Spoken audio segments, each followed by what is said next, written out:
भगवान शिव का एक भक्त था, अत्यंत ही भक्त, इतना अच्छा भक्ति करता था कि उसका वर्णन करना काफी मुश्किल है। बहुत बड़ा भक्त था भगवान शिव का और भक्ति में सदा जो है वो सराबोर रहता था। एक दिन उसकी भक्ति की परीक्षा के लिए कई देवताओं ने योजना बनाया कि मैं जरा उस भक्त का परीक्षा ले लूं, और उसके दरवाजे पर एक भिखारी का स्वरूप धारण करके पहुंच गए। जब वहां पहुंचे तो भक्तराज स्नान ध्यान करके भगवान का पूजा में ध्यान मग्न था। भगवान शिव भी मंद मंद मुस्कुरा रहे थे। वो सोच रहे थे कि आज हमारे भक्तराज का परीक्षा होने वाला है और मेरा भक्त बिल्कुल इस परीक्षा में सफल हो जाएगा। पूजा के समय ही उस भिखारी ने, भिक्षुक ने आवाज लगाया, हर हर महादेव। जब आवाज उनके कान में गया तो वो तुरंत बाहर आया और भिखारी से आने का प्रयोजन पूछा। भिखारी ने कहा कि मैं कई दिनों से भूखा हूं, मुझे कई दिनों से अन्न जल नहीं मिले, मुझे कुछ खिला दो मान्यवर। हे भक्तराज, मुझे कुछ खिला दो। भगवान शिव का वो भक्त अत्यंत प्रसन्न हुआ। अपनी मां के पास गया, अपनी बीवी को बोला कि जरा जल्द, जितना जल्द हो भोजन बनाओ, और भोजन बनाकर एक भिक्षुक महोदय को शुद्धता के साथ, पवित्रता के साथ भोजन करा दो। यह सुनते और यह समझते देर नहीं लगा उनकी मां को और उनके पत्नी को। उन लोगों ने भोजन पकाना शुरू किया।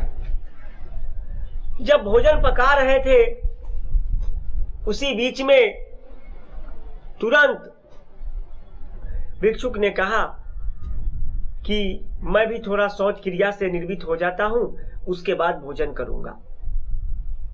जब थोड़े से समय बीत गए तो भक्तराज सोचा कि भिक्षुक महोदय अत्यंत भूखे होंगे, इनको मैं जल्द से जल्द भोजन करा दूं। भोजन पक गया है, तैयार हो गया है। उन्होंने नियम और विधि के अनुसार भोजन परोस दिया। भिक्षुक महोदय ने भोजन ग्रहण किया।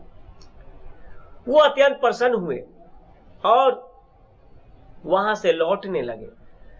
तभी उसी गांव में, उसी शहर में एक और बालक रहता था, युवा बालक।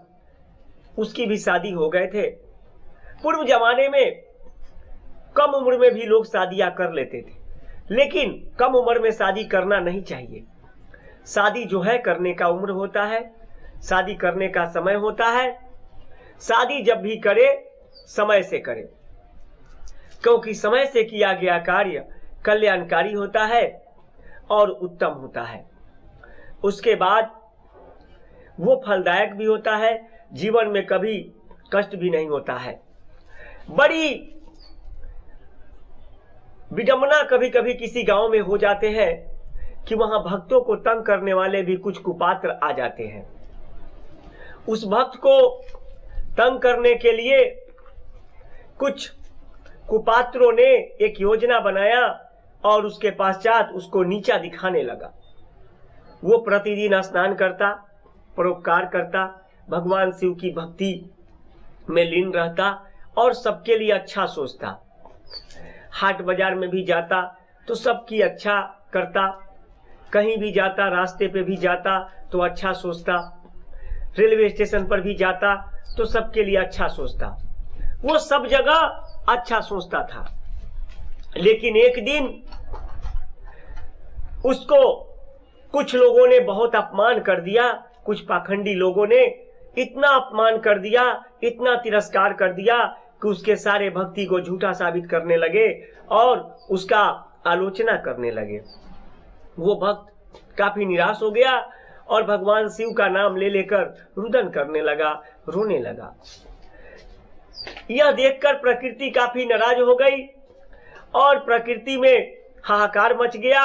उन लोगों ने देखा कि भगवान शिव का भक्त जब रो रहा है, गिड़गिड़ा रहा है, बिलख रहा है और इसका इतना आलोचना हुआ है, तो इसका तो अवश्य कोई ना कोई निर्णय लेना होगा। चारों तरफ प्रलयकारी शक्ति बढ़ गए और चारों ओर महामारी फैल गए। लोग जो है एक दूसरे को मारने लगे, काटने लगे। चारों ओर ओलावृष्टि, पर्वत पहाड़, बर्फबारी हो गया, शुरू हो गया। पर्वत पहाड़ ढहने लगे।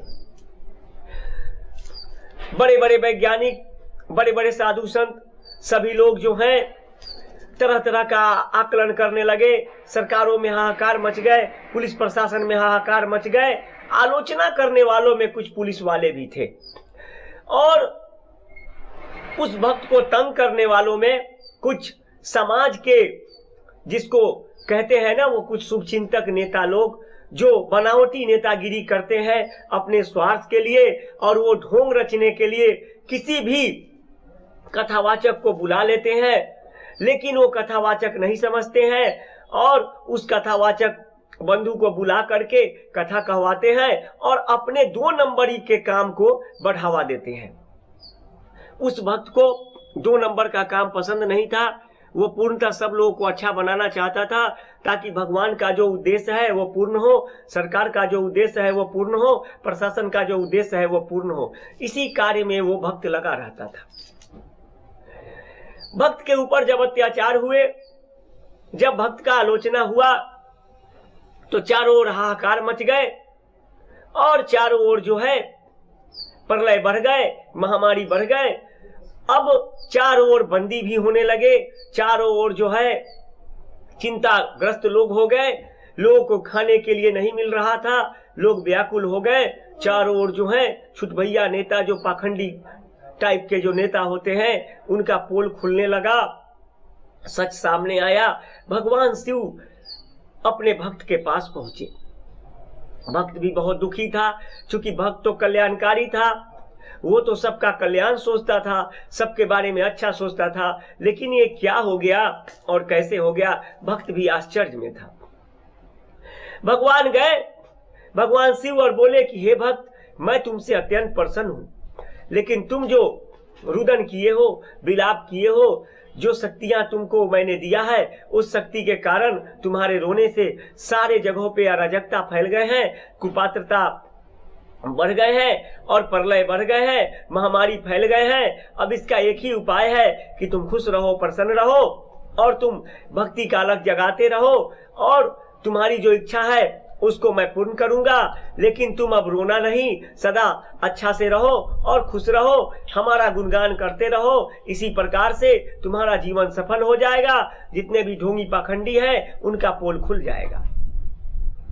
भक्त अत्यंत प्रसन्न हुआ, कहा कि वाह, भगवान ने मुझ पर कृपा किया, कम से कम भगवान मुझे दर्शन दिए और भगवान ने मुझे ये बताया, और मैंने जो रोया, मैंने जो विलाप किया, उसके कारण पृथ्वी पर हाहाकार मच गया। सारे देवता परेशान हैं, प्रकृति परेशान है। मुझे ऐसा नहीं करना चाहिए था, मैं आखिर क्यों रोया। जो लोग जानकार थे, जो लोग दैविक थे, जो लोग पवित्र थे, जो लोग वास्तविक भक्त थे, उन लोगों को यह समझते देर नहीं लगा कि यह समस्या कहां से उत्पन्न हो रहा है। सभी लोगों ने अपनी अपनी क्षमा याचना किया, भक्तराज से मिला और उसके बाद धीरे धीरे हालात सामान्य हो गए। जब कभी भी आप किसी अच्छे भक्त का अपमान करते हैं, जब कभी भी अच्छे भक्त का तिरस्कार करते हैं, जब कभी भी आप किसी मंदिर में अच्छे ब्राह्मण का अपमान करते हैं, जब कभी भी आप किसी अच्छे सरकार के अंग को अपमान करते हैं, अच्छे अधिकारी पदाधिकारी का आप अपमान करते हैं, तो उसका फल विनाशकारी सामने होता है। वो अच्छा नहीं होता है और उसके फल के बदले काफी दुखदाई समय आ जाता है।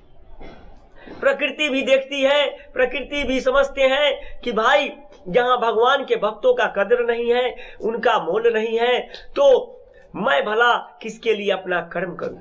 सब अपना अपना कर्म करते हैं। इसलिए मेरा आग्रह होगा, अनुरोध होगा आपसे कि आप किसी भी भक्त का कहीं भी अपमान ना करें, हर किसी से प्रेम पूर्वक बात करें और खुद को ज्यादा ज्ञानी ना समझे।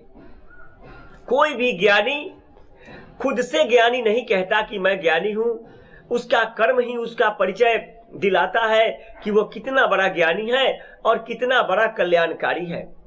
जब आप कर्म करेंगे तो आपका नाम स्वतः चारों ओर फैल ही जाएगा। जब आप कुकर्म करेंगे तो आपका कुकर्म का भी जितना घटनाएं होंगे वो भी चारों ओर फैल ही जाएगा। जो जैसा करता है, जो जैसा बोता है वो वैसा काटता है, जो जैसा करता है वो वैसा भोगता है। इसलिए मैं आपसे आग्रह करूंगा, अनुरोध करूंगा कि आप किसी भक्त का अपमान न करें, चाहे वो भक्त कोई पत्रकार हो, चाहे वो भक्त कोई पुलिस वाला हो, चाहे वो भक्त कोई किराना दुकान वाला हो, चाहे वो भक्त कोई टीचर हो, चाहे वो भक्त कोई शिष्य हो, चाहे वो भक्त कोई छात्रा हो, चाहे वो भक्त किसी की पत्नी हो, चाहे वो भक्त कोई ब्राह्मण हो, चाहे वो भक्त कोई स्टूडियो वाला हो, चाहे वो भक्त कोई कैमरामैन हो, चाहे वो भक्त टीवी चैनल वाले हो, चाहे वो भक्त कोई प्रधानमंत्री हो, चाहे वो भक्त कोई मुख्यमंत्री हो, कोई उप मुख्यमंत्री हो, कोई डीजीपी हो, चाहे वो भक्त कोई एसपी हो, चाहे वो भक्त कोई वीडियो हो, चाहे वो भक्त कोई हो, अगर वो भक्त है तो भूल के भी गलत कार्य नहीं करेगा, भूल के भी वो गलत कार्यों के बारे में कल्पना भी नहीं करेगा, क्योंकि उससे गलत कार्य होंगे ही नहीं। उसके जेहन में गलत बात सोचने को भी नहीं मिलेगा। वो जब भी सोचेगा अच्छी बात सोचेगा, जब भी करेगा अच्छा कार्य करेगा, जब भी करेगा समाज कल्याण करेगा, उसके मन में कभी भी कोई किसी के प्रति बुराई आएगा ही नहीं, अगर वो वास्तविक भक्त होंगे तब। क्योंकि भक्ति जो है वो स्वयं अज्ञानी को भी ज्ञानी बना देता है, और भक्ति में इतना शक्ति है कि वो आपको महान बना देता है, आपको बैरागी बना देता है। जो भी भक्ति करते हैं, चाहे वो कोई भी हो, किसी भी जाति के हो, किसी भी धर्म के हो, अगर वो भक्ति करने लगते हैं तो उनका जीवन स्वतः पवित्र हो जाता है, उनके अंदर जितनी बुराई है वो स्वतः समाप्त हो जाता है। लाख आप गंगा स्नान करें, लाख तीर्थाटन करें, बहुत सारे जगह भ्रमण करें, कहीं जाना हो जाए, कितना भी पूजा कर ले, कितना भी यज्ञ कर ले, कितना भी महायज्ञ कर ले, कितना भी माला फेर ले, लेकिन आपके अंदर अगर कल्याण की भावना नहीं है, श्रद्धा नहीं है, भाव नहीं है, भक्ति नहीं है, तो सब कुछ व्यर्थ है, वो काम नहीं आएगा। इसलिए आपको सबसे पहले श्रद्धा, आस्था, भक्ति और उसके पश्चात निष्ठा रखना होगा। भगवान आपका भाव लेते हैं, भगवान को किस चीज की कमी है जरा सोचिए। अगर पुष्प आप चढ़ाते हैं तो भी भौरों ने जूठा कर दिया है, अगर जल चढ़ाते हैं तो भी मछलियां समेत कितने जलचर प्राणियों ने जूठा कर दिया है। आप जो भी चीज चढ़ा रहे हैं भगवान को, किसी न किसी माध्यम से वो जूठा ही है। आप ये मत सोचिए कि आप प्रसाद चढ़ा रहे हैं तो बिल्कुल निरेट है, बिल्कुल वो पवित्र है, ऐसा हो ही नहीं सकता है। अवश्य कहीं ना कहीं से कोई ना कोई दोष उसमें भी लगा हुआ है। लेकिन भगवान सबरी जैसे भक्त का जूठा बैर जब खा सकते हैं, तो आपका वो प्रसाद भी भाव अगर है, आस्था निष्ठा है, तो श्रद्धा पूर्वक स्वीकार सकते हैं। भगवान शिव जब समुद्र मंथन हुआ था तो समुद्र से अनेकों प्रकार के रत्न निकले थे, एरावत हाथी भी निकले थे, लक्ष्मी भी निकली थी, विष भी निकला था, और सारे रत्नों को कई देवताओं ने लिया। एरावत हाथी इंद्र ले गए, लक्ष्मी श्री हरि विष्णु को मिल गया, और दरिद्र को पीपर वृक्ष में स्थान दे दिया गया, दरिद्र देवी को। लेकिन विष की जब बारी आई तो पूरे संसार में प्रलय मच जाता। जब प्रलय मच जाता तो संसार निर्माण करने वाले देवाधिदेव महादेव ने सोचा कि जब प्रलय हो जाएंगे, सारा का सारा इस विष के प्रकोप से समाप्त हो जाएगा ये संसार, ये सृष्टि, तो बनाने से क्या फायदा, कितना मेहनत से संसार बनाए। आप जब घर बनाते हैं, परिवार बसाते हैं, तो बहुत मेहनत होता है। कितने मेहनत से आप एक घर बनाते हैं, कुटिया बनाते हैं। जरा सोचिए, जरा कल्पना करिए, आप अपने घर के बारे में ही नहीं, समाज के घरों के बारे में भी जरा सोचिए कि कितना मेहनत से वो घर बसाते हैं, लेकिन पल में अगर घर बिगाड़ देंगे, घर को अगर उजाड़ देंगे, तो कितना दुखदाई कष्ट भोगना पड़ेगा आपको। इसलिए आप बसा बसाई घर ना उजाड़े, किसी के घर में आग न लगवावे, किसी के परिवार में विध्वंस न डलवावे, कहीं कोई फसाद न करवावे, शांति की स्थापना करवावे। आप अगर दूसरों को बचाएंगे तो परमात्मा आपको बचाएगा। आपने जो बचाने का जो क्रिया किया है, उससे जो धर्म का पुण्य फल जो अर्जित किया है, वही आपके खतरों में आपके लिए सुरक्षा कवच बन के आपका हमेशा रक्षा करेगा। ये आप जान लीजिए। इसलिए ना तो किसी के घर को उजड़वाइए, ना ही कहीं झगड़ा लगवाइए, और ना ही किसी के बारे में कहीं द्वेष फैलाइए। खुद भी अच्छा से रहिए और समाज को भी अच्छा से रहने दीजिए। मैं तो चाहता हूं कि सब लोग अच्छा से रहे, सब लोग खुश रहे, सब लोगों को दो रोटी अच्छा से मिले, सब लोग अच्छा से समाज को खुशहाली की ओर ले जाए। कहीं कोई द्वेष भावना फैले ही नहीं। भाई, मुझसे जहां तक हुआ, मेरा जितना कदम बढ़ा, मैंने सोचा कि समाज को ही मैं अच्छा बनाऊं। ये समाज के लोगों को अगर हंसता हुआ मैं देख लेता हूं ना, मुस्कुराता हुआ देख लेता हूं ना, सच बता रहा हूं मैं, अगर मैं ना भी खाया हूं तो लगता है कि मेरा पेट भरा हुआ है, अगर ना भी सोया हूं तो लगता है कि मैं चैन से सो के आया हूं। मन प्रसन्न हो जाता है मेरा। लेकिन अगर समाज में किसी को दुखी देख लेता हूं, अगर समाज में किसी को अप्रसन्न देख लेता हूं, तो मैं सच बोल रहा हूं, आप देख लेना, मुझे परख लेना, सड़कों पर भी परख लेना, जहां मन हो परख लेना। मैं भाई आईने की तरह, जल की तरह साफ हूं। ऐसा नहीं है कि मैं यहां कुछ बोल रहा हूं और वहां कुछ कर रहा हूं। मैं जो कहूंगा वही करता हूं, और जो करता हूं वही कहता हूं। मेरे सारे क्रियाकलाप कहीं छुपता नहीं है। जो भी करूंगा सबके सामने आ ही जाएगा। सच किसी से छुपता नहीं है दोस्त। सच कहीं भी आप जो भी कार्य करेंगे वो सामने आ ही जाएगा। जब भी कभी समाज में किसी को दुखी देखता हूं, अप्रसन्न देखता हूं, भूखा देखता हूं, या कहीं भी किसी को वस्त्र की कमी में देखता हूं, या कहीं देखता हूं कि विकास कार्य भी ठीक से नहीं हुए हैं, या कहीं देखता हूं कि कोई अकारण परेशान है, तो मेरा आत्मा रो देता है। परमात्मा से मैं गुहार करने लगता हूं कि कैसे इस समस्या का समाधान किया जाए।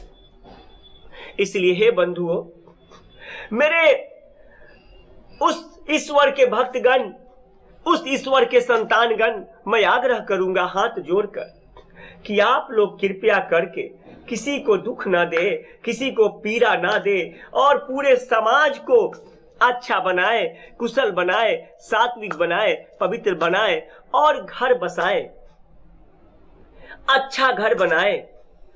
लेकिन ध्यान रहे, ये घर आपके साथ नहीं जाने वाला। परिवार का कोई भी सदस्य भी आपके साथ अंतकाल में जाने वाला नहीं है। लेकिन जो कर्म करिएगा, जो क्रिया कीजिएगा, उसका फल आपके साथ जाएगा, वही आपके साथ जाएगा। इसलिए आपसे अनुरोध है, आपसे आग्रह है, आपसे निवेदन है कि कृपया करके आप पुण्य फल अर्जित करें, पाप का कर्म ना करें। पाप कर्म जब आप करेंगे, पाप जब आपसे हो जाएगा, तो वही आपके लिए दुख बन के आपको वो काफी कष्टों में डाल देगा। इसलिए भगवान शिव जब देखे समुद्र मंथन के दौरान कि अब विष आ गया, अब क्या होगा, इसे कौन ग्रहण करेगा, कौन ऐसा देवता है, कौन ऐसा प्राणी है। भगवान भोलेनाथ शिव शंभु नीलेश्वर को छोड़ करके बाकी कोई नहीं उस विष को ग्रहण कर सकता था। सभी देवताओं ने इस पर मंथन किया, और मंथन करने के बाद भगवान शिव को बोला कि प्रभु, आपके ही आज्ञा से समुद्र का मंथन शुरू हुआ था, इसलिए विष का उपाय आप ही करें। भगवान शिव भी तो भोले हैं, उन्होंने सारा विष गटक लिया। देखिए, भगवान शिव विष पी गए, और कई देवताओं ने रत्न लिया, कोई हाथी लिया, कोई देवता लक्ष्मी ले गए। जरा सोचिए। इसलिए जब कोई भी समाज का कोई भी समाज में द्वेष की बातें हो, अगर कहीं समाज में विध्वंसक बातें हो तो उसमें ना पड़िए। इस समाज को बनाने वाले ने बड़ी मेहनत से बनाया है, इन घरों को बनाने वाले लोगों ने बड़ी मेहनत से इन घरों को बनाया है, सरकार ने बड़ी मेहनत से एक एक संपत्ति को अर्जित करवाया है, चाहे वो निजी संपत्ति हो चाहे सरकारी संपत्ति हो, उसको क्षति ना पहुंचाए। किसी की गाड़ी है, किसी की साइकिल है, किसी की मोटरसाइकिल है, किसी का भी कोई भी वस्तु है, उसको क्षति ना पहुंचाए। उसमें बहुत मेहनत लगे है, उसमें धन लगे हैं, किसी का उसमें खून पसीना लगा है, उसको आप लोग सम्मान दे और उसकी रक्षा करवाए, रक्षा करे, उसको आप लोग तोड़ फोड़ ना करे, उसको क्षतिग्रस्त ना करे। ये आपके लिए नहीं, आपके पूरे परिवार के लिए और आपके समाज के लिए भी हानिकारक हो सकता है, क्योंकि जो सामान टूट जाएगा, जो घर उजड़ जाएंगे, उसको बसाने में फिर काफी सदियों बीत जाएगा। इसलिए आपसे आग्रह करेंगे, अनुरोध करेंगे कि अच्छा कार्य करते रहना है, समाज कल्याण के बारे में सोचते रहना है और कोई ऐसा कार्य नहीं करना है जिससे समाज में किसी को कष्ट हो जाए। भगवान शिव की लीला देखिए, भगवान शिव का आचरण देखिए, भगवान शिव का जीवन का पूरा कार्य शैली देखिए, उससे बहुत बड़ा सीख मिलेगा। शिव महापुराण में बहुत बड़ी बड़ी कहानियां हैं, उससे बड़े बड़े सीख मिलते हैं। जितने भी पुराण हैं, जितने भी वेद हैं, जितने भी शास्त्र हैं, जितने भी कथाएं हैं, उससे बड़ा बड़ा सीख मिलता है। कृपया उसे पढ़े, उसको अवलोकन करे, चिंतन करे, मंथन करे, अच्छा बने और समाज को भी अच्छा बनाए। तभी आप या कोई भी इस समाज में अच्छा बन सकते हैं और समाज को अच्छा बना सकते हैं और समाज में आगे बढ़ सकते हैं। हर किसी को समाज के बारे में पहले सोचना है, उसके बाद अपने परिवार के बारे में भी सोचना है, खुद के बारे में भी सोचना है, खुद के व्यवसाय के बारे में भी सोचना है। अगर धरती पर आए हैं तो बिना अर्थ के आपका जीवन बेकार है। थोड़े बहुत तो पैसे चाहिए जीविकापार्जन के लिए, परिवार चलाने के लिए। इसलिए गलत धन मत कमाइए और गलत धन से यज्ञ मत करिए। किसी पापी का धन यज्ञ में मत लगाइए, किसी पापी का धन किसी कथा में मत लगाइए, किसी पापी का धन का कोई भी भोजन मत ग्रहण करिए। उससे आपका भी पूरा का पूरा पंच तत्वों का जो शरीर बना है, वो पाप की कमाई से आपका शरीर दूषित हो जाएगा, आपका विचार गंदे हो जाएंगे और आप अपवित्र हो जाएंगे, आप कुपात्र हो जाएंगे। जितने भी धर्म का जो लक्षण होगा वो समाप्त हो जाएगा और आप भी राक्षसी असुरी प्रवृत्ति के हो जाएंगे। इसलिए गलत भोजन नहीं करना है, गलत लोगों के पैसे का उपयोग नहीं करना है और गलत लोगों के पैसे से कोई भी यज्ञ नहीं करवाना है, गलत लोगों के पैसे से कोई भी कथा भी नहीं करवाना है, गलत लोगों के भोजन से कोई भी किसी को भी खाना भी नहीं है। गलत पैसे से कोई भी यज्ञ, महायज्ञ, कथा कभी कल्याणकारी नहीं हो सकता। एक बार मुझसे एक व्यक्ति मिले, एक स्थान पर बहुत ही प्रसिद्ध कथावाचक ने कथा कहा था। मैं उस कथावाचक का सम्मान करता हूं। कड़ी मेहनत किया उन्होंने, 7 दिन, 7 दिनों तक उन्होंने कड़ा मेहनत करके उपदेश दिया कथा के द्वारा कि सुधरिए, अच्छा बनिए। एक दिन एक व्यक्ति मुझे मिला, मेरे पास आया भागा भागा, कहा कि बाबा जी बहुत परेशानी में फंस गए हैं। मैंने कहा किस परेशानी में फंस गए हैं जरा बताओ। उसने बोला बाबा जी मैं क्या बताऊं, कल से जो है ना मेरे परिवार में काफी फसाद हो गया है। मेरे बड़े भाई मुझे मार रहे हैं और छोटे से खेत के लिए लाठी डंडा चला रहे हैं।